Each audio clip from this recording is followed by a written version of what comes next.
Hello, everyone. I am Jason Ward, and this isn't going well. Can you hear me twice? Oh, no, but how did you get two of you? Guys in the behind the scenes, I could see two Jasons in there. That's There's. crazy. I hear two of you, two of me. It's amazing. Um, yeah, Welcome, that's Junkbox. yeah. Well, we got junk bucks, so I'm saying it's quiet. We got a good story. He just became a member. I am going to have to exit and come back in and leave you hanging. It's Oh time yeah. for a deep thought from Rob. Ghost thoughts. Hey, thanks for becoming a member, Junkbox. I'm a ghost for now. Busy working on some projects. I can't Okay, stream. Hey, I did it. Kurtz is back there. He supports you. I did it. Junkbox Little is a new Kurtz member. ghost. Thank you for becoming a member, Mr. Junkbox. Really, really appreciate that. And appreciate anybody who can support the show and does. It means a lot. And it helps us get all of the stories and scoops and travel and all that jazz. So thank you. Yeah. And you Thanks, could Frank become Marshall. you could become a Patreon supporter if you would rather have audio versions. And you get an RSS feed for that. I will be posting a link to the RSS feed for channel members too, because I know sometimes it's like the show's really long, and sometimes I'll drop something, or well, I mean we always have good combos here with me and you, and the rest of the team. But at the same time, sometimes it's like 45 an hour minute, 2 hours in, and we're like, hey, what's pretty funny? What happens to Anakin in the movie or whatever. So today we're going to be talking about some spoilers. Obviously, every episode is about spoilers. So I sometimes forget, but I think most people know by now. If you watch the show, it's a spoiler show. It's kind of what I do. And right, I mean, I don't know, but maybe it's your first time. Maybe not the biggest channel in the world or anything like that. So I could see somebody not knowing. So yeah, there's gonna be some spoilers here, but also if you click on a video called Darth Vader's Revenge and Star Wars Obi-Wan Kenobi, I think you're kind of looking for the answer there. So don't Spoilers get for mad at other me. people's show who just take your content and repost without crediting. So we're really spoiling like 5 other shows on YouTube right now. They don't even Yeah, know it, but we are. We're future spoiling. just like I told Junkbox, I'm always with you. At the end of the day, that's what it comes down to. Okay, I got the I think article up here. Junkbox that'd be a great name for like a droid in a funner movie. You know what I mean? Junkbox. Like it's just it's got a Junkbox. nomenclature, but they call it Junkbox. Because he's just in the junk, right? Like Wally, Junkbox. Okay, let me see. This is man. Everything today is being a punk. It's like you remember yesterday I had to give permission to share today, and wants Yeah, permission again. Come on, how many times do I have to say yeah?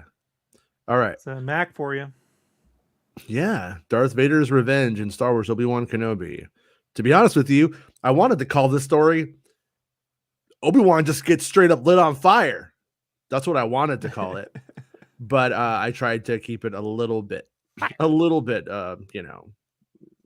spoilery, but Smells like Padawan. here's the video right here. I got the video embedded. That's how quick I was this time. So, but make sure you like the video and let it play all the way through. Even if you check out, and you can. If you can't, no worries. But if you keep a little tab open with the show just playing when you're done, that's rad. It helps the show. So here we go onto the article. Yeah, it feeds the algorithm, and you got to feed that beast, because that beast does not like us. We taste like shit to it. Round 1 fight. 10 years before the events of Star Wars Obi-Wan Kenobi, Darth Vader nearly burned to death on Mustafar. Obi-Wan told Darth Vader he had the high ground, and soon after, Darth Vader found himself dismembered and being burned alive next to a riverbank of lava. So it is safe to assume for the next 10 years, Darth Vader was daydreaming about setting Kenobi on fire, because that's revenge. Sith love it. So over the last few months on the Making Star Wars show, this show that you're watching right now, you weirdos, I have spoken a bit on how the first encounter between Kenobi and Vader does not go so well for Obi-Wan. I know a bit about what was filmed around the end of this encounter, And it seems like Darth Vader gets a bit of revenge on his former master thanks to fire. At the end of the first encounter, somehow, I know it's a little bit of a J.J. Abrams moment for me, somehow Darth Vader sets Obi-Wan's arm on fire and he's burned pretty badly. It sounds like O'Shea Jackson Jr. and Princess Leia get Kenobi to a Bacta tank, and he is then taken to Japim to recover in a sinkhole base that was set up during the Clone Wars. It sounds like we follow Kenobi until he passes out at the end of the 4th chapter. In the 5th chapter, he apparently wakes up in a medical facility or something. The base is used by the Partisans as a center of operations, and that probably explains why they have the Clone Wars blasters. So how do we get here? The order of events has a lot of ambiguity. There are still a few logistical details missing to entirely place this info into a totally coherent and linear storyline. These are the facts for the first encounter as I understand them. I place these together from speaking to sources from the shoot itself, which is why we have some gaps here and there. It sounds like Kenobi, Leia, and the Partisans are on a transport ship like Din Djarin used in the Book of Boba Fett. This ship may be going to Jabim or even Alderaan to return Leia. I know that's on the agenda here, so that's why I say that. Leia is not too happy with Ben, as their adventure has not exactly gone to plan. When Leia first meets Kenobi, she does not trust him. He looks bloody and disheveled. At the midway point of our story, Kenobi's powers aren't fully returned yet, and he probably just seems to be a bit odd to the princess. Oh, I got a typo. 2-2. Got 2-2 there. I'm not sure how she knows he is a Jedi. I'm not sure if she knows he's a Jedi or she even suspects it. Darth Vader, Reva, Purge Troopers, and Stormtroopers arrive at what I believe was the transport ship set. I have heard a few times that Kenobi has to start this fight without a lightsaber. He is buying time for Leia and the Partisans to get away, a classic Kenobi maneuver. But this time, he only has a blaster, it sounds like. And by the end of the fight, Kenobi is left burned. So my uncivilized working theory, hear me out here. Kenobi gives lightsabers to Kumail Nanjiani in the 2nd chapter. Kumail Nanjiani gives Kenobi a blaster in return. Perhaps Kenobi gives up his lightsabers because he has to pretend to be a hired mercenary when he saves Leia from the spice den. After saving Leia, fighting on the rooftops of the spice den, he does not see Kumail Nanjiani's character until chapter 5 on Jabim, where he gives him his sabers back and Kenobi returns the blaster. So I think that's why we don't have Kenobi with a lightsaber for that first fight. Side note, I have seen pics of Ewan McGregor with Inquisitor-style sabers. Perhaps he disarms Reva or one of the other sabers users and ends up with a saber for the encounter with Darth Vader. A red-on-red saber fight would be pretty metal, and that said, it could have been a candid photo with no significance to the order of events at all. So consider this paragraph to be speculation, but I think that's what happens. Is that he ends up with a lightsaber for part of the fight, then he gets burned. O'Shea Jackson wasn't supposed to come back for him, does. O'Shea Jackson and Leia put him into a Bacta tank. Kenobi goes out, episode ends. Next episode, wakes up. Thought we lost you. I'm okay. I'll be all right. And then we move on with our Jabim story. On Jabim, Kenobi witnesses resistance to the Empire. Kenobi gives a speech saying his fight is done and the Partisans must survive. He looks to O'Shea Jackson Jr. and he says he is a leader and the future is now in his hands. And this is our May the Force be with you moment. From here, it sounds like Leia returns to Alderaan and Kenobi has to stop Reva from finishing what she has to do, but Darth Vader is still in Kenobi's way. Our situation is better now as he has his saber and a plan. Those flashbacks have Kenobi ready to deal with his old apprentice. Remember the flashback to the dojo. And while Kenobi probably does not know it yet, he is not alone for this final mission. Qui-Gon Jinn. So then I tell people, come hang out on the Making Star Wars show and subscribe to the channel. Like it. Make sure you have notifications on so you know when we're going live. And you can support the channel by becoming a channel member or a Patreon supporter. Yay, the end. So Yeah. Did that make sense to anybody? Did I lose it? Everybody with the big jumps in story beats here? I hope not, because it's like the point is Darth Vader gets revenge. He sets him on fire. That's pretty metal. That's pretty good. But he Kenobi. obviously he doesn't get his hair burned off or his face burned. It's not equal revenge, but it's pretty close. Somebody Obi-Wan will now burns. be known as Old Ben Kingsford, right? Yeah. Apple Bacon Kenobi. Yeah. Uh-huh. Yeah. It probably smells better than Darth Vader's suit still. But yeah, so we're gonna have this first encounter. Like I said, in the first encounter, like so much of the story is I don't know why my light started flashing. Maybe it's the Force. But I have a feeling that in a weird way, Kenobi's story mirrors Luke Skywalker's in The Last Jedi to some extent. He doesn't have his full power back. The story is about him sort of connecting to the Force again. I don't think he's closed himself off like Luke Skywalker, where he's just like, I'm shutting it up. I'm done. That's it. Don't want anything to do with it. I think his thing is like, I'm keeping a low profile. I'm not really necessarily connecting out with everything how I should. So just use the Force to play the lotto. Yeah, he should. And then he could have. Got it, sorry. Yeah, no. Then he could have just hid out in a nice cave with a big screen TV, kind of like in Coming to America, when Arsenio Hall goes and buys the hot tub and like with the cool light, like the cool like neon sign on the wall. Imagine if you went into his cave and it had that. You'd be like, yeah. All right. Guess what I'm mocking up? Come back to more tomorrow show, folks, when my background is literally that. This is my Tusken Raider, by the way. Oh, nice. Yeah. I forgot my Kenobi voice is supposed to be Ringo Starr, so perhaps they'll play the lotto, right? I won't be signing any more gaffy sticks. Peace and love. Peace and love. Peace and yub. Peace and yub. Peace and yub. Peace and yub.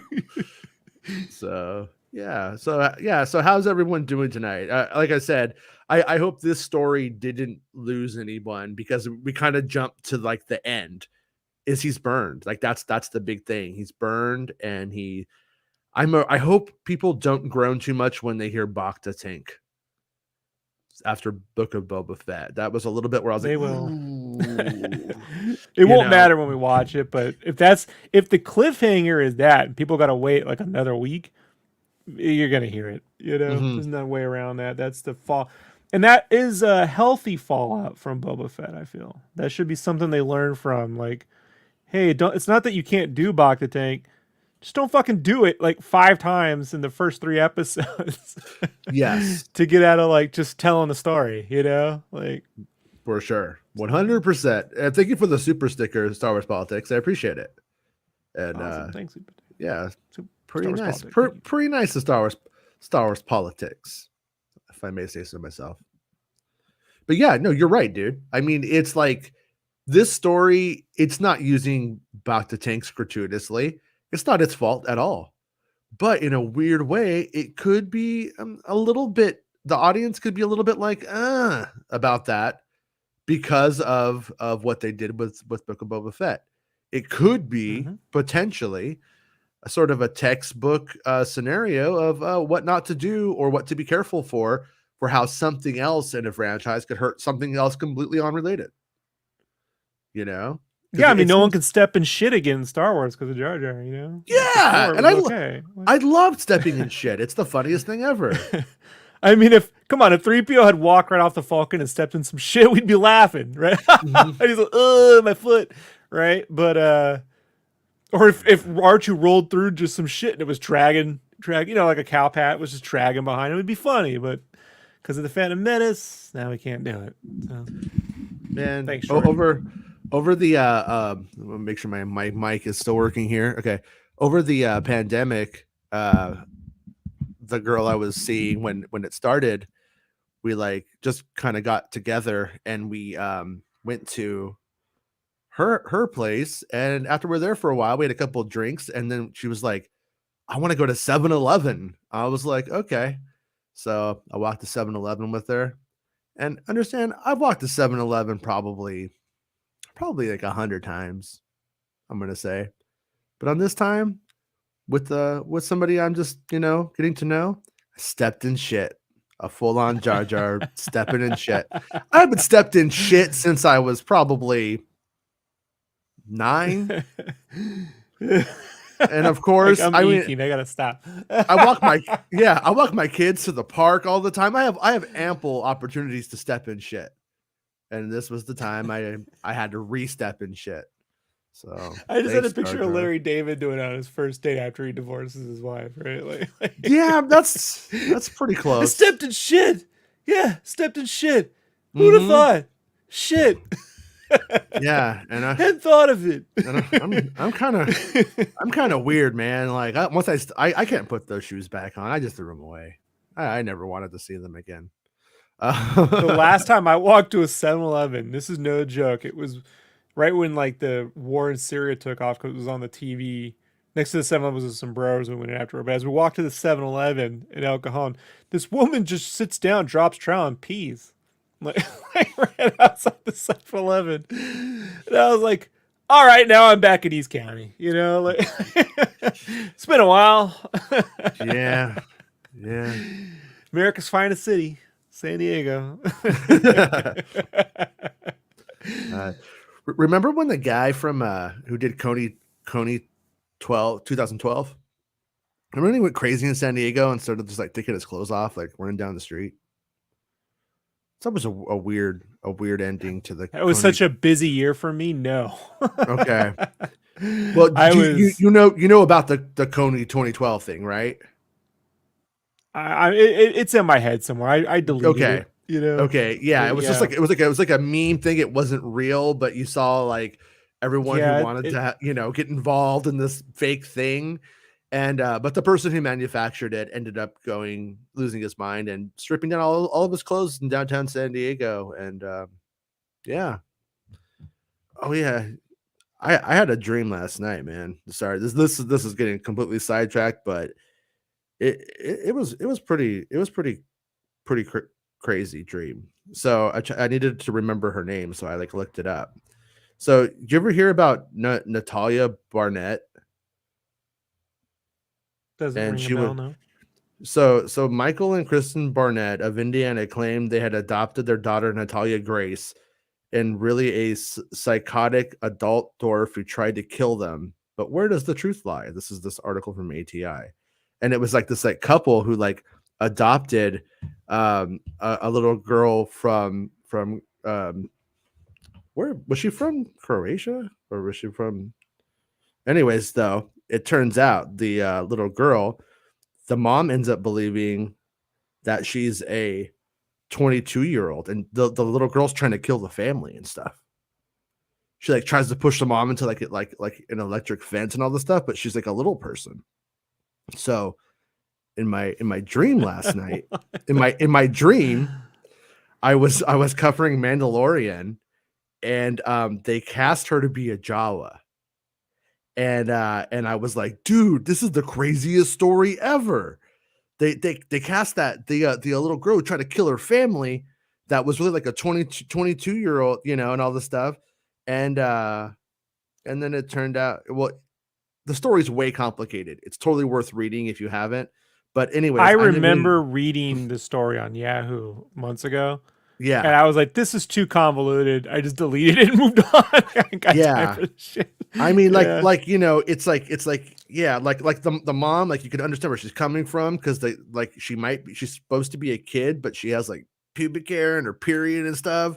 And it's like she's trying to kill the family. She's claiming to be 18 at some points. Like it's just all over the place. Like the story is like just kind of a huge clusterfuck. But anyways, I dreamt that she was cast in The Mandalorian season 3 as a Jawa, and I had the scoop. And I put the scoop out. Then I started getting emails from her that she's going to get me. And then at first, man, we got to do the show scoops. On the show, we were laughing about it at first. Like she's gonna get you, and you were laughing, and then later on, you're like, hey man, I think this kid might kill you. Like maybe this isn't a joke. And I'm like, why are you saying that now? We've been making jokes about it all day. Oh, now you don't want me to make jokes. No, what my life's on the line, Rob. All right, well, can you just will me the super chats when you get done? Like, I need somebody to super chat me a katana just in case. So, but Talking Synth says, wish you could watermark knowledge. Big Star Wars ruby red shirt logo on everything. And then Talking Synth, making Star Wars ruby red squirter. Ruby red squirt. Yeah, we can do it with like the ruby red logo. Max says, a Bacta tank. How you doing, Max? Oh, Max Zandau. Cutie, hootie tootie, cutie, disco cutie, patootie. I don't know where I went with that one.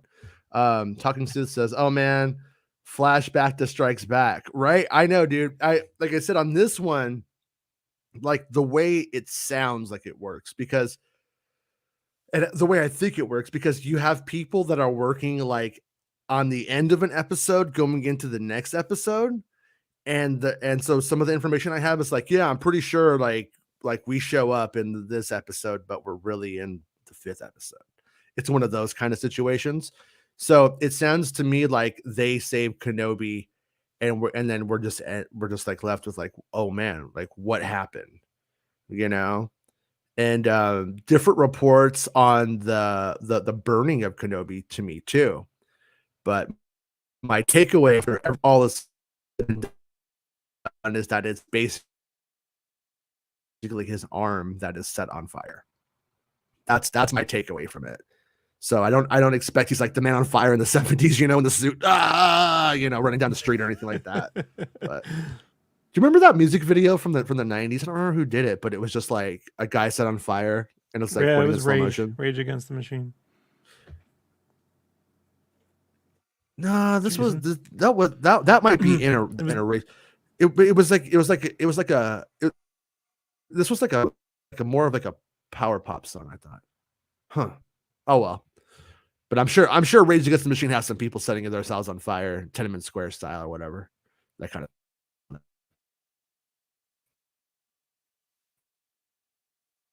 Jason's cutting out. Is he cutting out? He's cutting out. Countdown to cutting Jason off the show. Hey, at least he got that whole scoop out before. It's not happening, Jason. See, I tried to get work done, but here we are. So, Besker Boner throwing us a $1.99. Thanks, Beskar. Beskar Boner. So good, man. Chris, let's see. Joel Williams, is this the earliest the show's gone off the rails? Nope. This is the earliest the show's gone off the rails. Oh, no. We've had worse days. Just not with StreamYard. This is generally not a StreamYard problem. This is... Melon used to give us this kind of issue, so I suspect he needs to reboot his whole system. Just given that we had double Jasons and that he's out the feed right now, so I suspect he's rebooting. Luckily, because of StreamYard, I can keep going. So you're stuck with me. I don't know any spoilers, but I can talk some shit. So let's see what else we got here. Speaking of talking Sith says chance actually occurs while he's in the Bacta. All right. Am I back? You're back. All right. Right now, I'm on my phone. On my phone's internet. I don't know if I'm having internet problems in my neighborhood again, but we'll see how this works. Yeah, there's a little delay in the video, but your audio sounds good, so don't worry about it. Folks just have to deal. Yeah. Talking Seth has a question. Chances that Obi-Wan's flashback actually occurs while he's in the Bacta. You think they're going to go for the dojo and the Bacta move? I don't think so. I don't believe so, because I believe it's like on this planet when his spirits get lifted and he starts to get determination. So I'm not under the impression that we have that it's a flashback. Thankfully, at the end of the day, maybe. I mean, it's definitely worth asking, and it's worth considering. And who knows? I mean, I just know what they filmed, and I haven't, I don't know anybody who's seen this part. So I can't really throw out there how it plays yet. But boy, that would be nice if somebody who saw it got in touch, though. I'll say that much. So, okay, I'm gonna try to connect back to my actual home internet real quick, because I think it's back. Okay. Joel Williamson, Rage had the album cover with the monk that's self-immolated. That's what I'm talking about. And I remember it because I was at this high school dance. My girlfriend that we ended up almost marrying like after high school. Yeah. So we're at this dance and they played that Rage song. And I looked up and I was like, they're showing a man on fire at school. Like, this is crazy. But I was like, I guess everything goes at dances, right? Like all the rules at school go away at a dance. That's how I remember it. Like, because if I tried to show video of a man being self-immolated at school, I would have been, I had to go to Saturday school. I got in trouble. If I grabbed my girlfriend on the rump, you get in trouble. But at a dance, all those things are possible. So, yeah. I think I'm back, dude. You're back. You've been back. We've just been staring at you. All right, cool. All right, so does Vader say "take that, bitch"? I think he probably did in his brain. I mean, it's got to be kind of nice for Darth Vader, getting to set Obi-Wan Kenobi on fire after Obi-Wan Kenobi set him on fire. I mean, obviously he doesn't feel like it. Is that why 3PO has a red arm? He's like a Kenobi Observance Day, right? It was.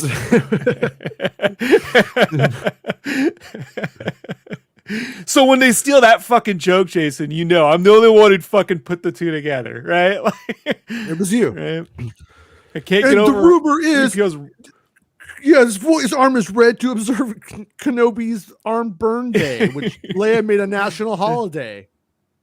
Yeah, it's possible. She saw it. Junkbox says Obi-Wan's going to get his face burned so bad he's going to look like Alec Guinness. I thought they would have done something like that to Fassbender in those X-Men movies when he's still 30 something in like the 80s, and I'm like, so in 10 years he looks like Ian McKellen. Okay. Yeah, I know that's where. Because like when I was first hearing it, they're like, yeah, they were doing like this fire sequence and all this stuff, and I was like, okay, and then like, yeah, Obi-Wan's burned. That's like what I heard, and I was like, oh shit, okay.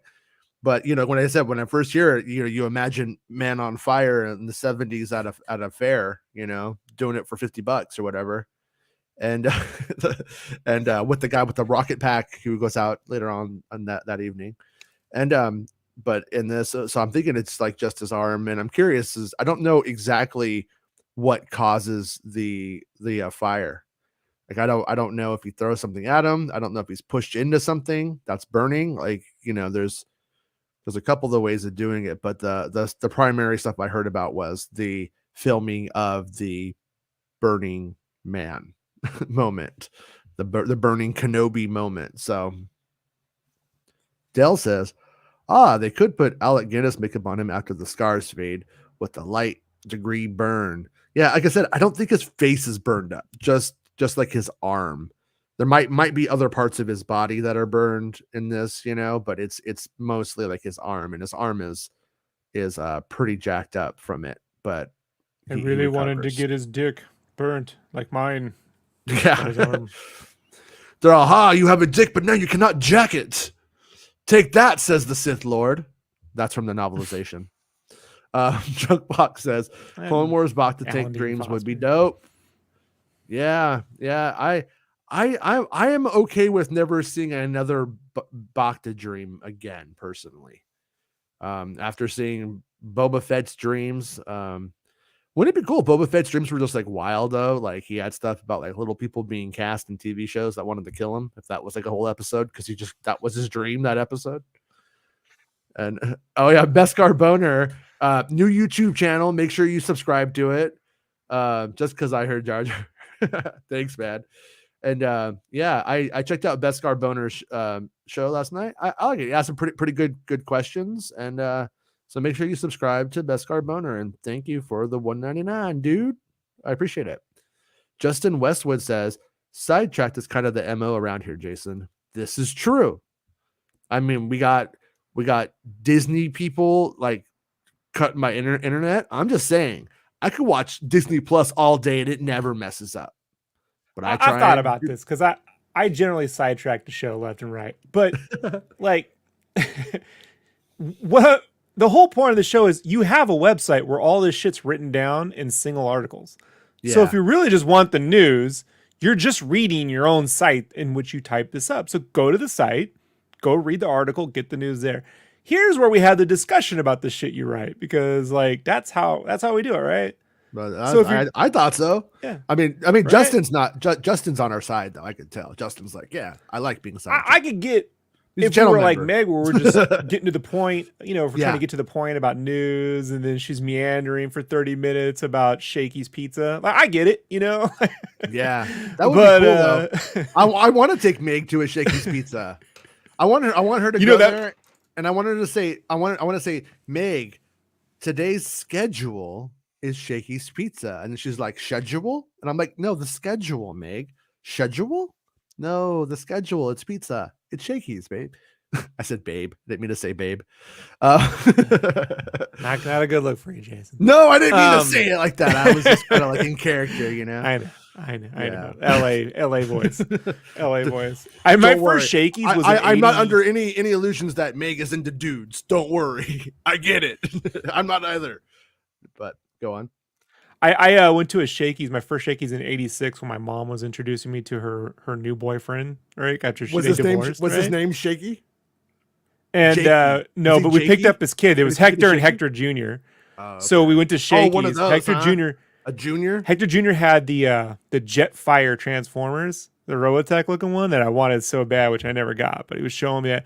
And when we get to the Shakey's, he ended up showing me breakdancing moves because he had that video that Carlton did, the music video. You know, he's got that video how to breakdance. Okay. Who's the actor from Carlton? Oh, we're talking like Michael Jackson Pepsi era, like breaking. Yeah. I remember that. So I just remember being on the floor of the Shakey's next to they used to have these like big fire pits in the Shakey's. So I'd be next to the fire pit doing the little, the roundhouse thing where, you get on the floor and you like wheel around and shit. Like, yeah. Yeah, and I just biffed on my face because I couldn't fucking do nothing. The worst coordination, But yeah, Shakey's. Yeah. Well, Michael Jackson got set on fire doing the same kind of stuff around that same time, around that very video, pretty much. So this all kind of connects. Like, you got Darth Vader set on fire. You got Michael Jackson set on fire. You got Obi-Wan Kenobi set on fire. I mean, Batman got set on fire in Batman Begins. Remember? Yeah, he did. Yeah, that's true. Freddy got set on fire. I mean, I'm just gonna throw out there, a lot of great men have been set on fire. Richard Pryor. Richard Pryor smoking. Can't believe that was a joke for people, but Yeah, what was he smoking? He had to clown it. Was he smoking crack? I don't know, man. It's too young to know the difference. Yeah. That's fucking crazy that Richard Pryor got set on fire. And Michael Jackson, and Darth Vader and Obi-Wan Kenobi. All of this connects, you guys. Synchronicity. Talking Sith says, chances that this flashback actually occurs while he's in the bathtub. Oh, hey, it's Chris. I think I sent Chris an invite, so if he wants to come on, he can. But if he's too cool for school, I understand. Joel says, Rage had the album cover with the monk self-emulate. Yes, exactly. This was like a music video of like a guy in a suit, and he just like walks in very slow motion over the course of the song on fire, like run. I think he's running, but yeah. Dell Erman says, you're back to the show. I know, I made it. I don't know why that happened. Nolan says there's concept art of Kenobi fighting Vader surrounded by fire. I wonder if this is the sequence we are talking about. Yeah, when it comes to the concept art stuff, I'm like it's a little bit like hard to tell what's what, because I do believe the final duel is on a moon of Mustafar. And strangely, I think Nur is also a moon of Mustafar. So I think we have like Mustafar, then we have the water planet with the Sith Inquisitors, or not Sith Inquisitors, just Darth Vader's homies, his Inquisitors. And then so I guess he could just fly there in a spaceship and get to a meeting with them. And then I think we have another moon. I was told it's like on like a rocky moon. So if you remember back to one of my original stories about the fight, I was talking how there were these like mounds of dirt, and when I saw like the video of the fight, I didn't really understand it. I have to think that's because I was looking at like a moon, like the surface of the moon, like kind of like terrain or something, trying to make sense of it. It's a little bit difficult, and we just kind of like hit the point where the main story stuff, except for the very end, is all I put all of that out, and it's like now we're kind of like in a little bit of the nuanced areas of the story, and I feel like we've explored episode 5 of the series quite a bit now. I mean, when you get down to it, like we have Kenobi ending up in a sinkhole Clone Wars base with the partisans from Rogue One, and we have Leia there, and Leia starts working with them, and then we have and the one thing I'm not sure about is how much of this fight is on that ship and how much of it makes it to Jabim, if anything, because I have right now have conflicting reports whether the fight comes to Jabim or not. And one other thing I'm just going to throw out there, because I don't know 100%. Remember those 2 escape pods that we saw in the trailer? Yep. I keep wondering if by some chance those escape pods is the saving of Kenobi. Just throwing that out there as a possibility too. That could be like Kenobi's body and a Bacta thing in one, and the other one might have O'Shea Jackson and Leia, for instance. Just throwing out a good tie-in for this would be Shaky's wood-fired Kenobis.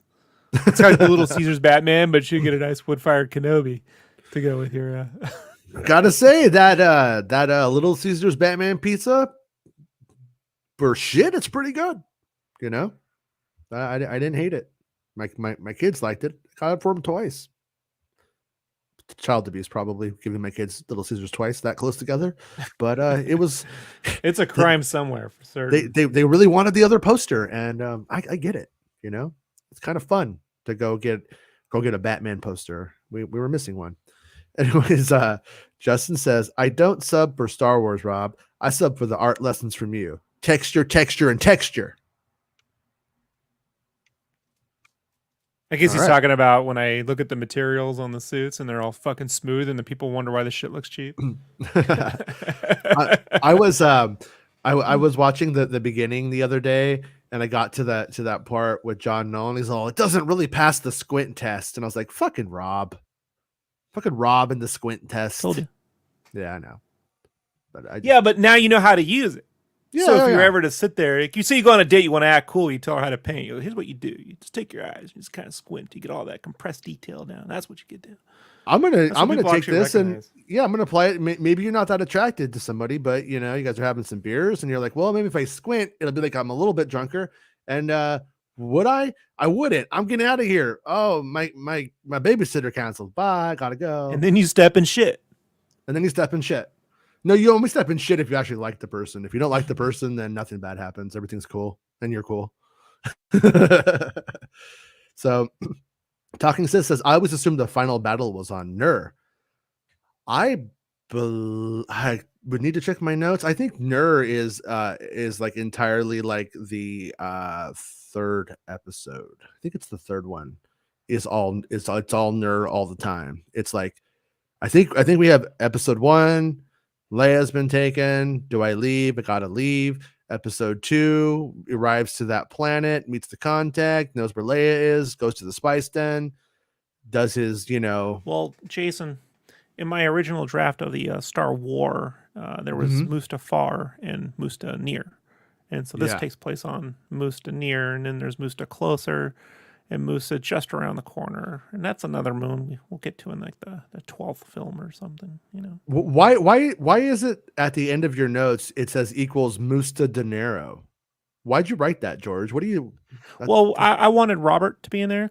He was in Francis's film. I don't know if you've seen that. Well, why did you put dollar signs all around the word De Niro? De Niro. Well, it's actually a overhead shot of his head with a mohawk. That's the best I could do. I'm more of a tech guy than a... Yeah, so George is like, yeah, Kenobi sees 10-year-old Princess Leia walking on the street, and he's disgusted. And he just wants to take down the Empire after that. Yeah, I mean, it's not really about spaceships, is it? So we basically have like the middle episode that's all about saving Leia from Nur. So nerds. Most of it takes place there, or the whole thing does, and then at the end they like get away. So I'm kind of thinking that we end up with that episode, Leia and they get away in a ship from Nur, maybe saved by the Partisans. They're on the Partisans. I'm guessing this Partisan ship is really big. If it's like the one from Book of Boba, but I keep the partisan ship. Get it? Yeah, that's funny. But I am assuming it's like a rebel transport sort of situation with a bunch of refugees on it or something like that.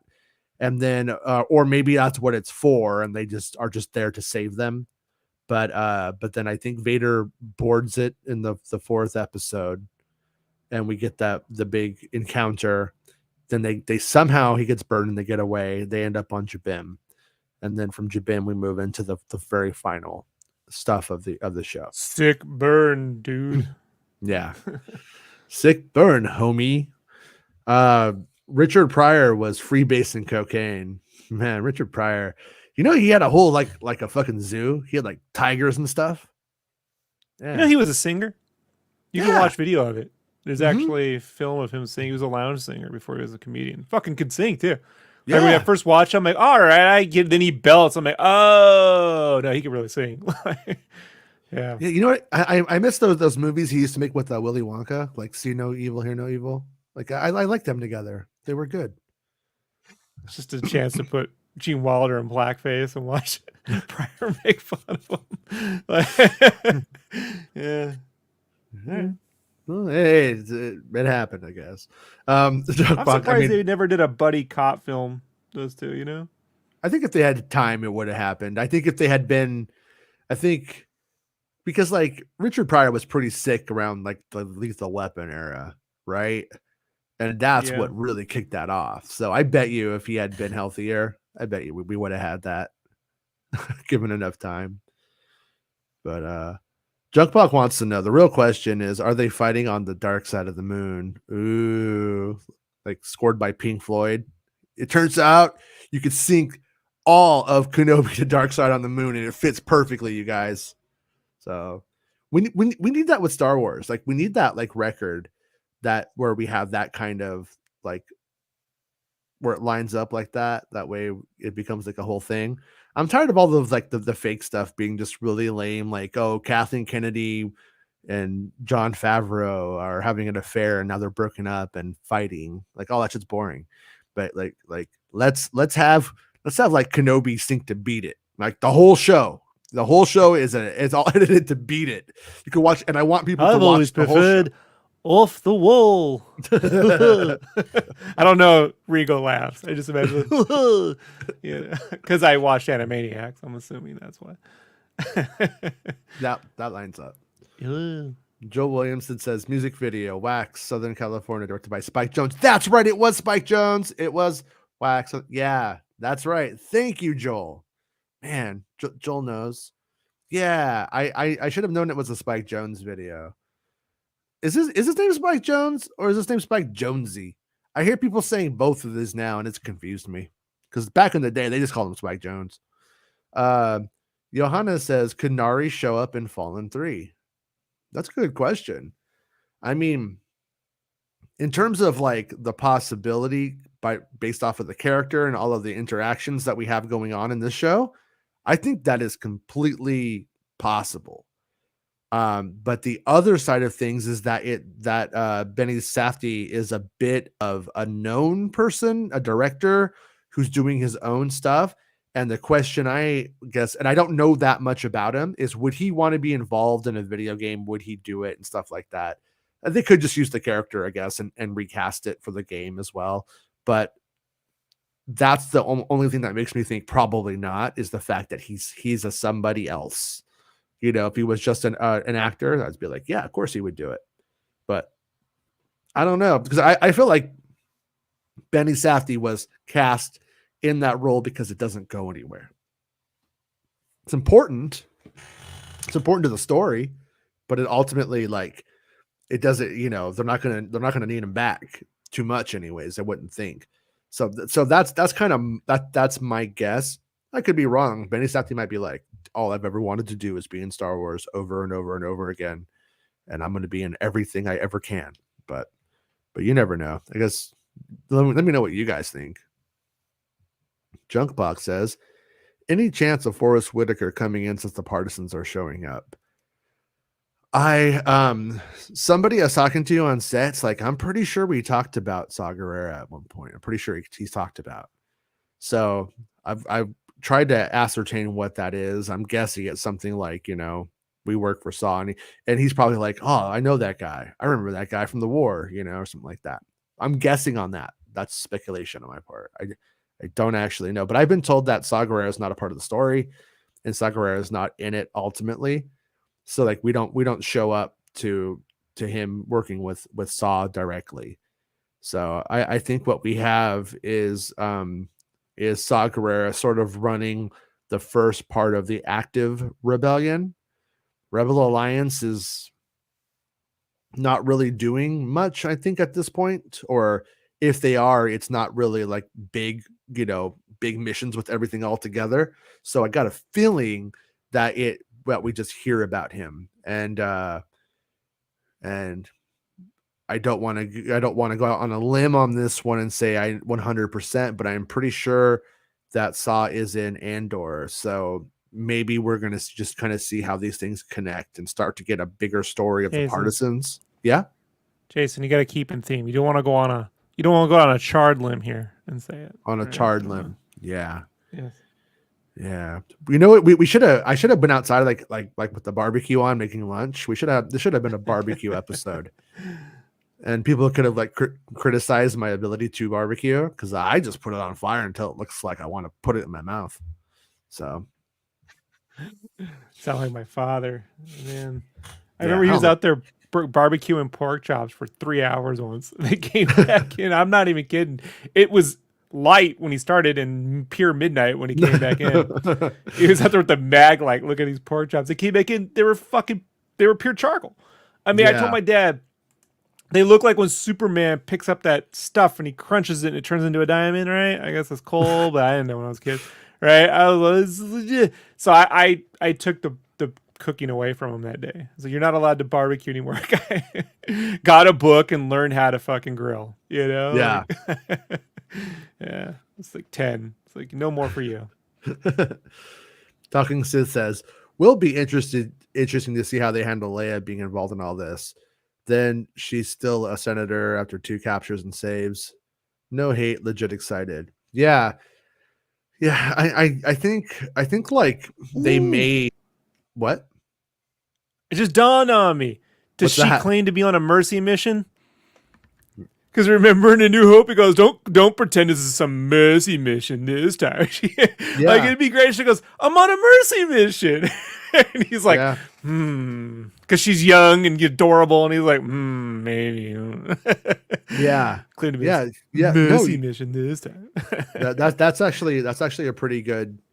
That's actually a pretty good connection that you made there, because that does make sense. That line may have new meaning, you know, because like I said, I keep hearing it's like a humanitarian thing, mercy mission. Yeah, I'm gonna say that counts, dude. I think that's a pretty good connection. Look at that. Yeah, look at you. Round of applause for Rob. Yeah, Rob did it, guys. Rob did it. All right. Did you just read that on Reddit right now? No. Star Wars.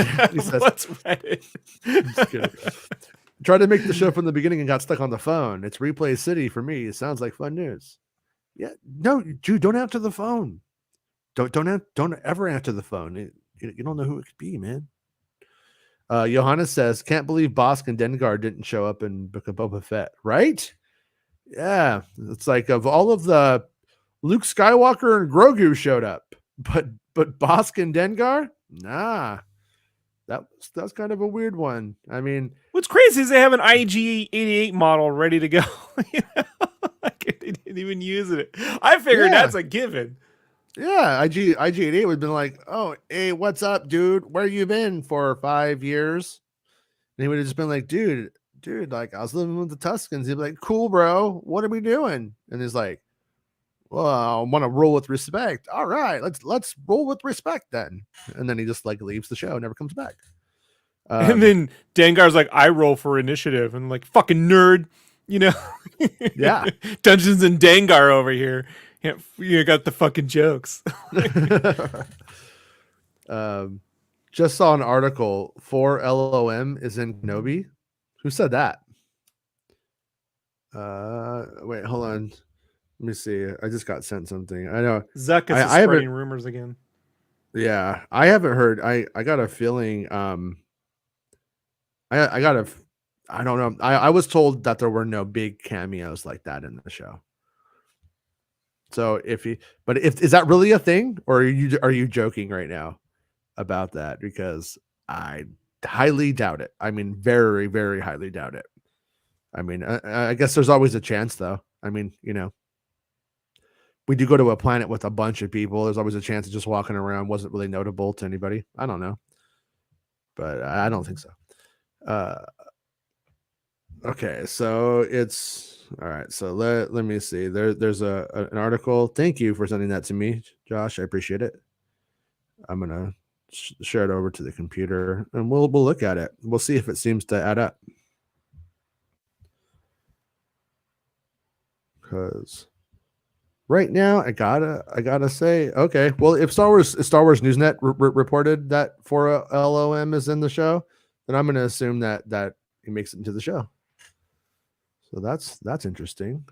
Let's see. Let me get this shared. Oh, you know what? I gotta stop sharing the original one. That's the problem here. Stupid Jason. I'm getting it, guys. I promise. All right.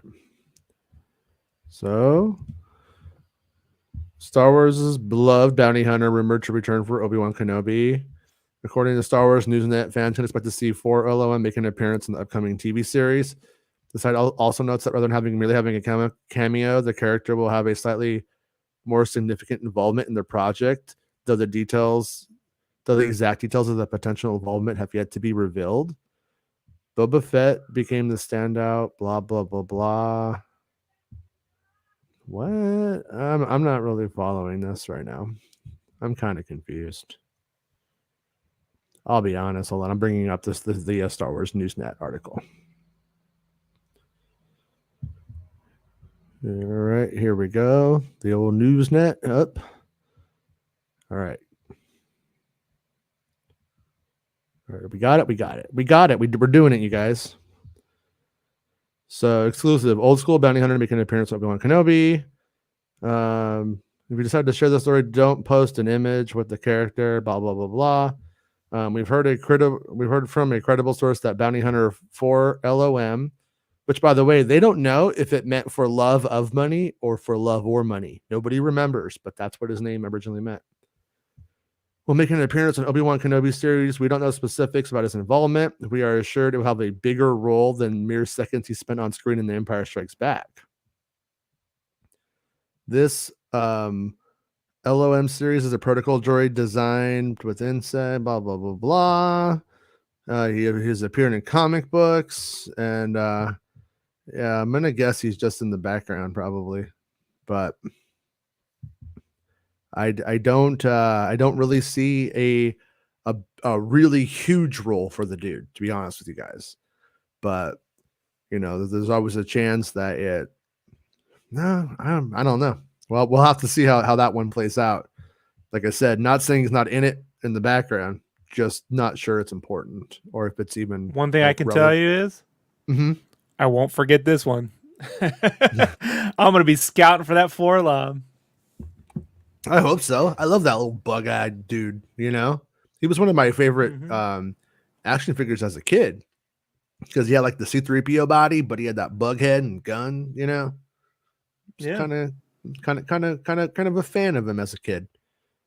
And I like what they do with them in the comic books though too. They have like 4-LOM and Zuckuss is this like weird codependent, like just maniac kind of personalities. They're just kind of out there. Yeah, they're in the Carlos Maglia story that I love. Has that weird, the Yzvistalisk, it has the stupidest fucking name ever. The Yzvistalisk agenda something, I can't fucking, it says Underworld, but it was the Underworld series. It's just like a 3-parter within that series, you know what I mean? It's a Yzvistalisk. But wait, dude who wrote a good story. Was this Dark Horse times or? Yeah, it's YS. This is like 2001, man. Like, okay. Yeah, makes sense. Is he looking for it? I think we lost Rob. The Yavin Vasilica. See? Basilica? Yeah, I know. It's a stupid. Basilica. No one can remember this title. What's up, Basilica? I don't know. Dengar's in there. Bosk, IG-88. Yeah. Zuckuss is in here. Greedo's in here. This right here is what I was thinking the motherfucking Solo movie was going to be an adaptation of. Everyone's in here. Boba Fett's in here. It's great. Yeah. Jawas. It's kind of weird because, like, on one hand, you kind of want that, like, that story where all of you, because you imagine all of these players having like history together, and you kind of like want a story with all of that history, but then you don't want it just to be like really obvious. So they move away from being obvious, which is usually a good move. But then in the end, we don't really ever get any of that. I just thought it'd be something like Ocean's 11, but with a bounty. You know what I mean? Like there's this really big mark and it's like in some crazy fucking prison. They can't, but it's like worth so much fucking money. The Hutts want that fucking thing so bad. And, at the end, Boba Fett destroys, disintegrates the motherfucker and all that fucking money goes up in smoke. Yeah. And they just got to survive and shit. And so it's just that time. Remember that time Boba Fett killed the trillion fucking credit mark fucking, after we spent all that fucking time getting in there and he just blew the shit up. Like, just something like that. Like, it doesn't have to be complicated, just fun. Yeah. Like, yeah. Yeah. No, that's kind of what I would expect from some of the Star Wars TV stuff a bit more at times, but that's where like Boba is weird. Is it kind of feels like they were kind of treating it like it was that, but then they didn't do any of that. They did stuff that seems more important, but kind of isn't. So yeah, so if we end up with 4-LOM in Kenobi, but not in the Book of Boba Fett, I just go, okay, all right, there we have it. That seems like something they do. I know I'm always cynical when I say all that, but I'm like, that sounds like some stupid Lucasfilm shit. There's always some little thing they do, man, where I'm like, well, how did that fucking make sense somewhere? Yeah. Always. Yeah. I mean, I don't know. I'm trying to think because like he could be on Dayu. And when, he goes to the spice den, he could just, because they made a lot of creatures for that. I heard there's this like hallway moment where like Obi-Wan has to like fight through a hallway of like monsters. Love a good hallway fight. Yeah. So there is always a chance that it like 4-LOM is just one of the guys in there that he's just like taking down or something, like I could kind of see that. But I'm trying to like think of like, because in the first episode on Tatooine, I don't see a lot of room for it. unless he sees Kenobi get on the ship or something. And I don't think that happens. That doesn't feel in tone with what I've heard. That part. Then we get to Dayu, and he, sneaks into to the spice den. He meets the contact, sneaks into the spice den, fights all of the guys, and gets Leia. Then has like a rooftop fight, what we've seen in the trailer too, and sort of just like gets away. So I'm kind of like thinking like he could just be like in the background, but I don't see that as being too important. Star Wars Santa here, Jason. what would Tolkien do with Forlom?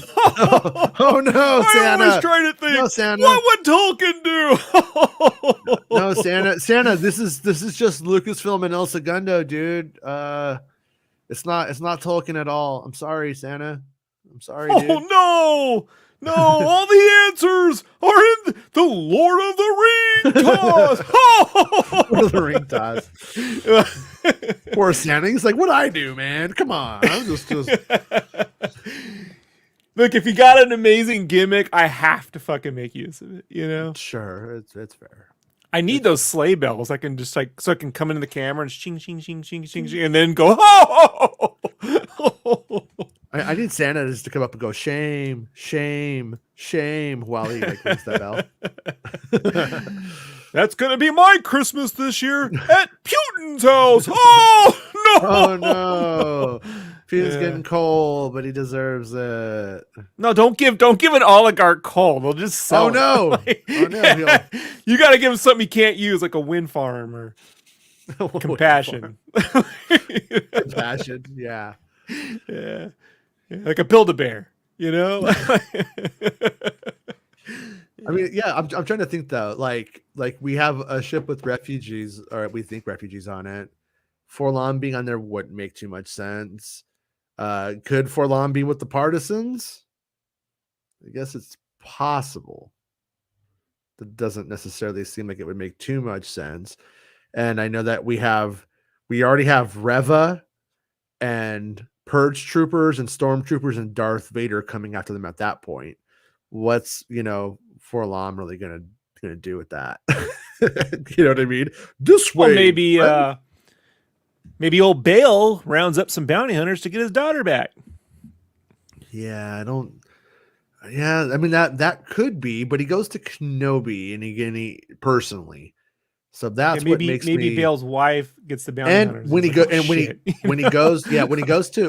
Kenobi, I believe he goes to Kenobi because they can't trust anybody else figuring anything out. They don't want anybody else near them. So, yeah. So, what could it be, or how does it play, or does it play? So, is it more than just a background cameo? It might just be a background cameo. But interesting. Yeah. So we got Darth Vader on fire. That I know happens. I mean, we got Anakin. We know that one happens. But Obi-Wan Kenobi on fire. And then we got Forlom today. So not a bad day for the old spoilers, right? For the old scoops. But yeah, I like that idea that you had though about the mercy mission thing.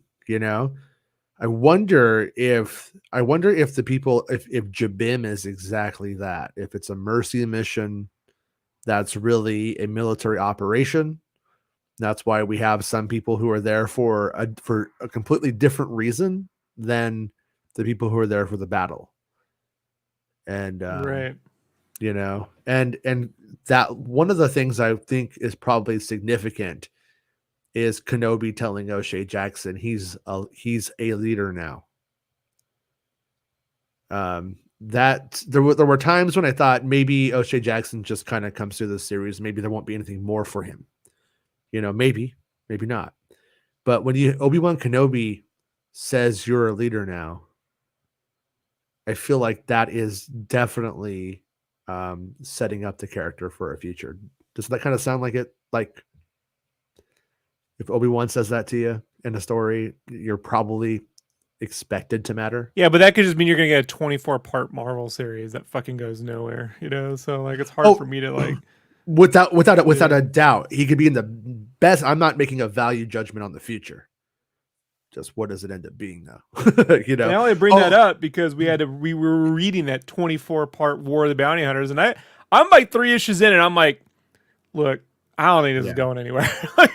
And you're like, no, get further. Got further. I don't think this is going anywhere. I sure as shit don't see them using this in a TV show. Like, because this should be the TV show if they were going to do it. Like, you see what I mean? Like, why would this be here? Well, when it ends up with everybody in the same room and the auction for Han Solo's going on, that shit's great. And it's like just clear they had a great moment and then they decided to build around it instead of building more great moments. They just built around the great moment. And so, I mean, I came to the same conclusion as you. We should stop doing this. This isn't fun. Yeah, thank God we did. Thank God. So, no, we agreed it was not working out. It was not interesting. It lost, but you might be right. I mean, it may just be a Marvel Comics thing, but I feel like with O'Shea Jackson being an actual like actor who's been in films before and has a pretty bright future ahead of him and stuff like that, it doesn't mean it will happen, but I do think there is some intent there, or the possibility of intent. And they're shooting, apparently they're either shot or shooting a second season of Andor. It's unclear to me which that is. There was one long broken up into two, or they're going for more, or whatever. But I mean, that would be the place to put him. I mean, you just put like a little silver streak in the hair, and look, he aged 5 years. Yeah, or he has a scar now, or something. He's seen some shit. Yeah, he's got a really shitty Calvin tattoo. Because he went through that phase.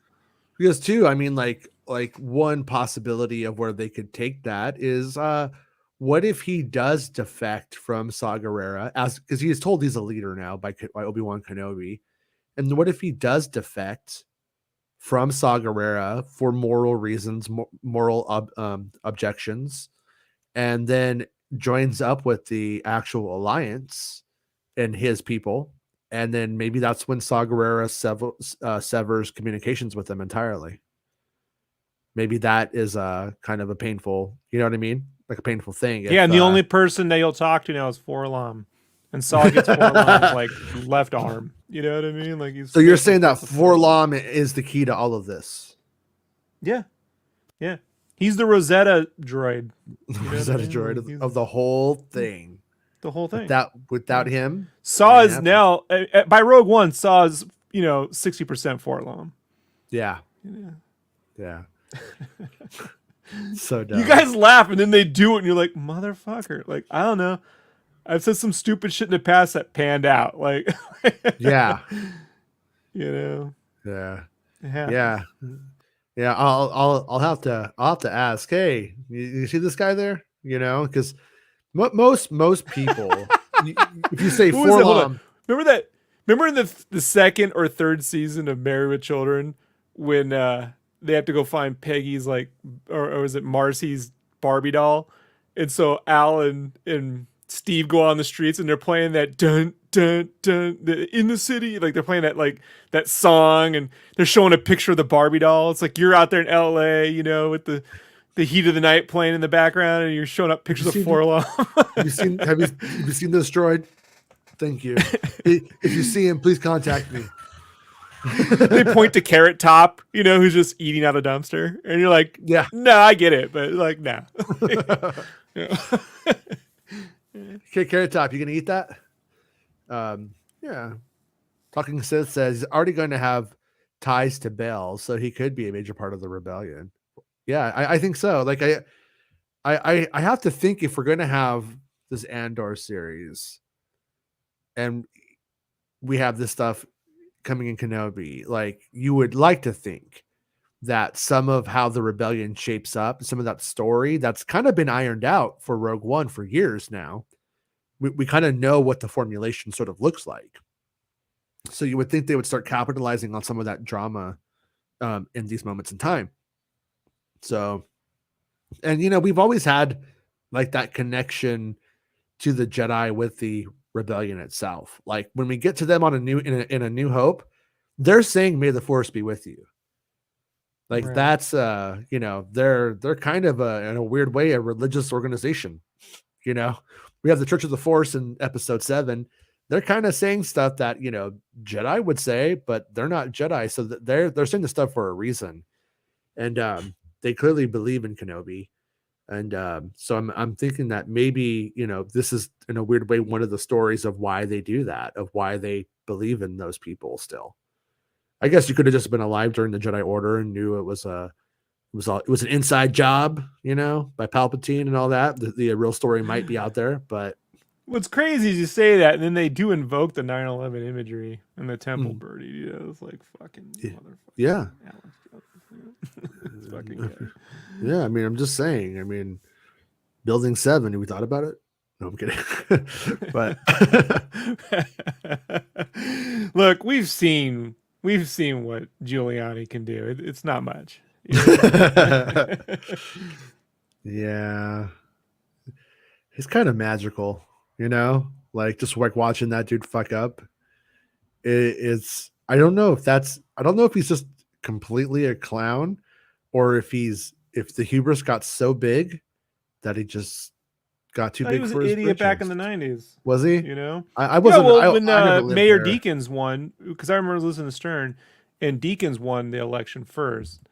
And then fucking Giuliani, because he's running against him, was out there saying it was stolen and shit. I mean, it was the same fucking. If you go look at the Deakins fucking Giuliani election, that when Deakins won, the first black mayor in New York or whatever won, go watch what Giuliani was saying then. He was claiming the shit was stolen.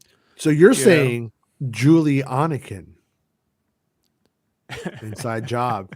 There's no way he's getting Padme. Let's just be honest. He's getting his cousin. You know, he's closer to Luke trying to bang his sister than like. Let's be honest. We saw his game in the Borat movie. Remember?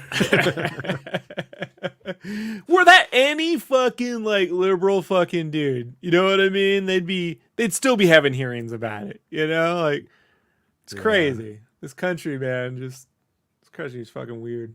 I just want to know why I care what Hunter Biden does. I'm still trying to figure that out. Only Jesse cares. Where is Jesse? Yeah, Jesse, where is Jesse? I'll tell you where he is. He's out there. Every time we talk to him, he's trying to convince me that the schools are trying to program his children into doing shit. And I had to explain to him, I'm like, Jesse, they're socializing. Remember when you were a kid, you act one way at home, then you get your friends, you do some stupid shit you'd never do? School ain't teaching you that. It's called socializing. That's why all the homeschool kids were fucking weird. I know. I dated a homeschool kid. She and her sisters were weird. Like it took a while to deprogram them. You know? Yeah. My kids are partly homeschooled, and they're definitely weird. And imagine if you were throwing religion down their throats too. I mean, oh, they think they're Jedi. Yeah, I raised them as Jedi. That's normal. I mean, like bullshit religion, not the cool ones. Like, like the ones where like my friends were like, "Can't watch Star Wars, has magic in it." I'm like, "How do you turn water into wine?" I don't know anything. That sounds like magic. Sounds like magic to me. Pretty fucking cool magic, though. I mean, I got it right. That is. Yeah, as a kid, my grandfather, he wouldn't drink wine when at events and stuff, and so I'm like, why? And he was like, oh, Jesus had to make wine or get wine for his parents, and he doesn't like wine, so I don't like wine. And I was like, all right, Grandpa. And then like later on, his I mother had some was wine. 12. Yeah, did he ever tell you that one? Nah, I didn't tell me that one. They never tell you the ages of those two, bro. I mean, 12 and 30. To be fair, though, back then 12 was like Aunt Beru and A New Hope, probably. No, it was like 12. Like, and look, I can show you this. Go watch There Will Be Blood. When his kid's got a gun, it's no less fucking weird now than it is then. You know, was that George Lucas's idea when Marion was 12? It's more interesting that way. Well, you know, it was I didn't no comment. I like spaceships. Yeah. I love George, but I mean, I still don't know why But I also love this. I just saw what was on CBS.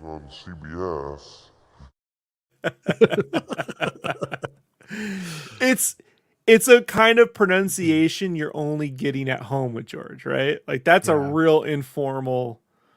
That's not George in that turtleneck on the Drew Struzan cover, right? Yeah. Right, with the cool sunsets and the Indiana Jones and the cameras, right? That's the one Coppola remembers. Like this fucking nerd, I'm broke. The other night I was watching the Leonard Maltin interview with Lucas. And, you know, as a kid, you watch it and you're just like, George Lucas is amazing. This is all amazing. He's a magic man. And then you watch it today and you're like, oh my God, they're like pretty much reading lines off a teleprompter for it, you know? Oh yeah, the ones that were. Well, on the let me tell VHS you, the thing about making Star Wars, you know, and he like goes off and you're just like, that's not George. This is all PR. This is all written out for him, you know? Yeah. We were total marks for that back in the day. I was. Yeah. You know? Yeah. Yeah. You had no idea. It wasn't until we grew up like watching. Remember when the E channel was like a behind the scenes channel for a long time? I used to love that shit. They would always have Talk Soup behind. I mean, yeah. Well, Talk Soup was just like a montage, but they used to have like Beverly Hills Cop 3's coming out. They'd have like a whole day just where they just talked about Beverly Hills Cop 3, and it was just like for every dumb movie they like did it. And yeah, I liked E back then. You know, I mean, it was pretty fun when Joan Rivers came on to start talking trash all the time. Like I like that too, I guess. But Jones, not as much. I fell in love with Joan when she was on the Tonight Show back in the day. You know. Yeah. Like, this woman's great. You know, and then Spaceballs, right? So. Yeah. Yeah. Yeah. She's the best female droid ever. There's been no better. She's up there, man. Yeah. But I mean, you know, I think we're gonna have a new droid in this show too, but I think it's a bit unexpected. Not really sure what to make of it, you know. I don't see the droid helping Obi-Wan Kenobi when he gets burned. God, that's hot. You know what I mean? I got to use it. Yeah. And I guess 4-alarm doesn't count, right? No, 4-alarm doesn't count. Talking Sith says, oh man, I recorded every bit of episode 1 scoops from E. Yeah, like it was like around that time that they started to like change a bit. Like once like MTV got to that, like, you know, that where they started getting like the live studio audience stuff, they kind of moved in that way too. But that was like the end of it right there. It was like Phantom Menace, like roll up or whatever. Yeah, I remember the interviews and stuff. Pretty sure they had those fake large scale Jedi versus Sith battles on there once. What, like they showed like one of those clips from the internet with like Braveheart with lightsabers. Yeah, the ones from Force.net. All those rotoscope trailers that were them. Yeah. Do you remember? They would show up and my friend go, I saw footage. I'm like, you didn't see. I had to explain to him what the fucking internet was. Like, you know how hard it was to explain to people shit from the internet in 1996, like 7. Like, it was considering that we're still doing that, having that problem today. Yeah, I actually do. Like in 1995, we got this Mac lab built at Santana, right? By Apple. Apple built this brand new Mac lab. So I'm in there, right? And I worked hard to not only get into class, but I sucked up to the teacher in a way that got me. I became the assistant for the entire year. You know what I mean? And the next year, they gave me my own workstation. I got Photoshop. That was the one I worked. Yeah. But I'm in there in November of 1995, and there's this thing called Space World in Japan, Shoshenkai. Space World was the big E3 for Nintendo, right? Okay. And so I'm there, and they're showing off Nintendo 64. And they got QuickTime clips, bro, of like Mario, Wave Race when it was just like power boats and shit. Better get QuickTime Pro if you want the Attack of the Clones trailers saved to your computer. Yeah, and I'm freaking out, right? Because I'm like, this is amazing. And I had to go out and explain to kids in 1995 like what 3D was. And they're like, Doom? No. It's a 3D. It's like a model. It's like a 3D. It's like I was like, it's like a Toy Story, but doesn't look. And I was like, doesn't look like Toy. But I was trying to explain this, you know. And they're like, oh, it's like when you were explaining IG-88 mech suit Yoda to people, and they're like, oh no, man. I was like, fuck, like, but a year and a half later, that fucking Christmas, everyone's telling me about Mario 64. I'm like, I told you at the Shoshenkai in 1995. Yeah. It's the way it goes, man. At the end of my grandfather's life, like, he was, World War II generation born, probably like 1919, I want to say. And like towards the end of his life, he lived to be in his 90s. But if he would see something in print, he thought it was real. If it was in print, you were accountable and it was real. And it, like, so, and like one time, man, he sent like a check for $20 to some political organization of some kind that asked for it. And he would get mountains of mail, like mountains. And we kept a pretty good, like, we watched his accounts and helped him with his stuff. So we knew he wasn't like giving it away, but that one time he did it led to just getting onto some list, and he would have mountains of mail, and he would just like want to answer all of it. And he would think like, oh, I really did get a letter from my congressman, as it was printed in cursive text. Right. And it was just like, oh man. So eventually I used to just kind of like steal his mail and sort out what was real, what was not. And we would just put it all into a giant trash bag. And then, Star Wars, to tie it back into Star Wars, that year I managed to get, here's how I got the TA's job, was my buddy had Dark Forces on PC, right? Now these are all Macs. So I took the PC disk and copied all the data over. And then there was a demo for the Mac version of Dark Forces you can get on LucasArts.com, right? I got the demo, but if you do the little code to jump levels, it would use the data. As long as I went in there and did a little hex editing, it would use the data, and you could jump to you could play the full game off the demo as a starter. Like all the other data was readable. So like he was like, "Oh, that's amazing! You want to be the TA?" I'm like, "You goddamn right! I don't know anything about fucking Macs." But I managed to give him a bootleg fucking Dark Forces. So he was so he'd be in the front, right, surrounded all these computers. No one can see his screen. He'd be playing Dark Forces while I'm teaching the class. Good deal, huh? we had this computer teacher who I TA'd for in 8th grade. And I was a student in 7th, and then I was just really into but it was Macs, and he set up the server. And it was pretty funny because on the server for the Macs that we had, if you went onto any computer and changed the desktop icon, renamed it, it did it on all of them. On every computer. Yeah. So we would just change it to foul language all the time, and he would flip out. And his name was Mr. Pratt's, and he was a big nerd, man, like the biggest nerd I ever met probably. And he was an aerospace technology guy working probably on UFOs and shit, and then got laid off and then had to teach us. So he didn't want to be there. He didn't know how to teach, and he was just kind of a moron.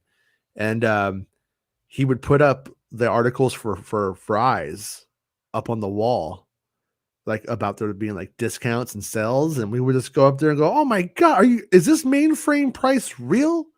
And he'd be like, "Yes, it is, Jason." I'd be like, "Oh my god, these mainframe prices, this motherboard, is this the real price?" And he'd be like, "Yeah." The class would be laughing because they thought it was funny because they just knew I was fucking getting this guy going. And but every single time, man, he would fucking go right there, and he could not believe the prices at fries either. But I ended up getting kicked out for changing Sim City to something derogatory. I don't remember what it was now. It was probably like, well, you know how I always tell you I'm bad with names or something. I'm bad with names, right? I was this dude's TA for a year and a half. I don't remember his name. I couldn't tell you his name. I'm the teacher. I remember the culinary Mr. Yaki because there's food. Yeah, and I remember my English teacher because she knew I had talent in writing and drawing. You know what I mean? She's the only teacher that really believed that I was way better than what, By the way, her name was Mrs. Shaw. My brother, when he goes to Santana, years later, he gets to Santana. He goes, "Hey, you got a teacher? Did you ever teach named Mrs. Shaw?" I'm like, "Yeah." And she goes, "She saw my last name and asked if I was your brother." And I'm like, "Oh yeah, what'd you say?" She goes, well, I've been there for a couple months, and she says we're totally different. I'm like, yeah. My brother's not a smart person. Yeah. We're not genetically related too much, long distance there. So, bro, we kind of just share this parental figures, Yeah, he still couldn't get what she was trying to tell him, like that's how kind of dull he could be, like, yeah. That's it.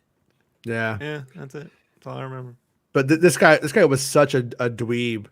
When I got kicked out of his class, fired from being his TA, and had to go to a different class, the counselor laughed at what we did, thought it was funny. I didn't even get written up. They didn't call my parents. The counselor just thought that guy's a fucking dolt, and so yeah, nothing happened. It's pretty funny, but that's also, strangely enough, though, is when I started to realize, yeah, you really can't trust adults. They really don't know their ass from their elbow. That was kind of like one of those moments where you realize, wow, nobody knows what they're doing. This is all just kind of working somehow, but it really shouldn't be, Right. Talking Sith says there's a study out somewhere about people over a certain age reading something, and once they do, some part of them will always believe it's true. Oh no, we are that screwed. Won't happen to me. I've been thinking about all this stuff, like what happens to old people, since I was a kid. And I'm on the lookout for every little fucking thing, like every little phone scam, every little trick. Like, did I fall for it? Am I at that age yet? It's gonna be hard because I'm preparing for it. Like I'm gonna be looking out. That's why I'm so skeptical. Like, I don't believe Have you ever seen that guy on YouTube? His name is Pierogi. He has like blue hair, and he just like does scam bait calls. Yes, it's a good time. I love watching some scam bait calls, and he uses like the voice thing to make himself sound like he's like an old lady and stuff. And he tricks them and wastes their time, and it's pretty fun. I'm kind of a fan of it. They want him to go to Target to get gift cards, and he's like, "I'm at the Target now. Yeah, I got 4 gift cards for it. Okay, I'm gonna spend them." And he's like, "No, don't spend them." He's like, "I'm buying it now."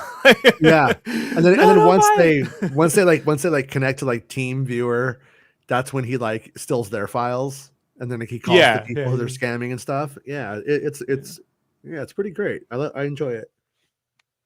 Excuse me, provided it's all real. I think the only thing I'll fall for is Star Wars news when I'm older. That would be the perfect full circle. I just believe all the theories at that point. I'm giving super chats out. I actually kind of wonder if our generation's thing is that we just believe nothing. If that becomes the problem. Yeah. You know what I mean? Yeah, like, we already have a big problem with Gen X and nihilism as it is. I mean, it could go even 10 times worse. Yeah, with like vaccine. I mean, we have a vaccine that helps a lot. And people just don't believe it can, or it's real, or it's true. So, yeah, I guess that's kind of the weird balance here. Is you can't just go. You're at an imbalance if you believe nothing and if you believe everything. So, Rob Talking says, Rob, you're just going to be really skeptical conspiracy theorist guy at the nursing home. Nursing home? No. Nursing home. Amazon will have drones that get you all your shit when you're older. Mm-hmm. You'll see. That's the first fucking thing to go is nursing homes. Once we get enough droids around, no one's doing that shit ever again. Where they just take all your money and abuse you and shit. No. Mm-hmm. I used to work at... I had to do security at one of those places once, and then the elderly are like out walking at 2 a.m. and stuff. And it's just like, it's tough, man. I see what they go through. I see what the people working there go through, good and bad.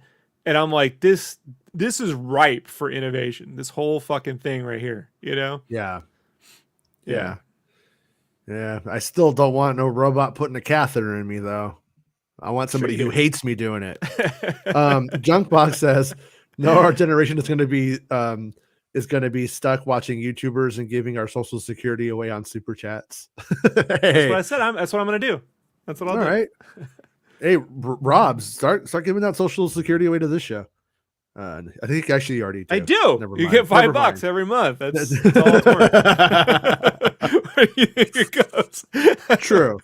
I could try to split it up with the Patreon too. You know what I mean? That helps. don't do that.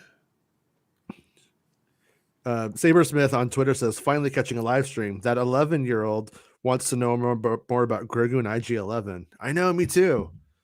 I was talking to somebody about it who just told me, like, dude, it's so neat. And I'm like, I know, I can tell that's neat. And they're like, yeah, we'll talk soon. I'm like, okay, well, let's talk right now.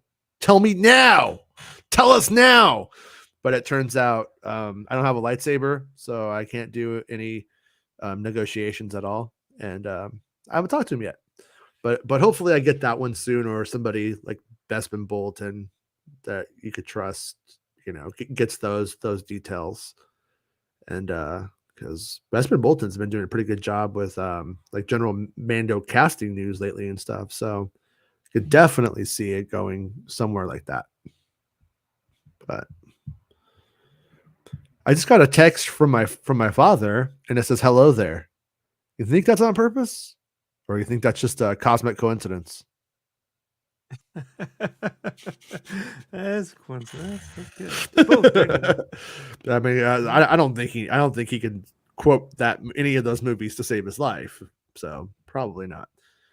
But yeah. But anyways, yeah. So when it comes, oh wait, hold on, wait. We got a talking Seth messaging. Catheter is when I say pull the plug. I worked in healthcare for 7 years, including nursing homes. Had to hold guys getting the that I've never had one, but that's like it makes me tingle behind my legs when I think of that. Like I want to pass out. I think I will pass out if that ever happens to me, or when it does. Thank you for the super chat, Junkbox. Crap, too late. It's never too late. It's never too late, Junkbox, for a super chat thing. I appreciate it, man. Awesome.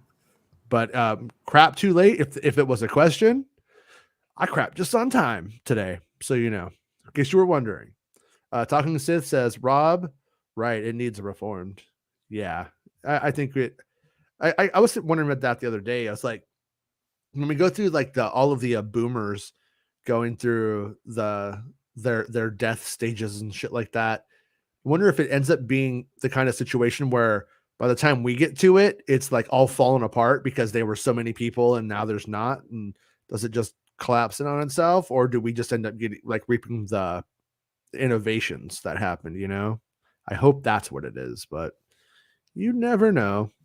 Boomers have a way of ruining everything for everybody in every way. So we'll have to see. But one thing that we do know, Darth Vader, he gets burned.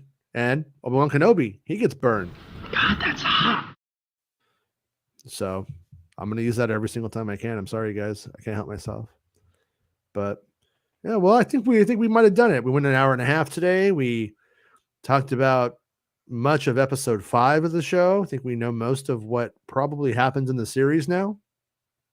So, yeah. You think it's a coincidence that episode 5 features a back to tank when episode 5 featured a back to tank? Whoa. You just blew my mind. Just dawned on you. Yeah, the question is, well, actually, I'm going to say it sounds like episode 4 has the back to tank and 5. Because I think he gets put into it.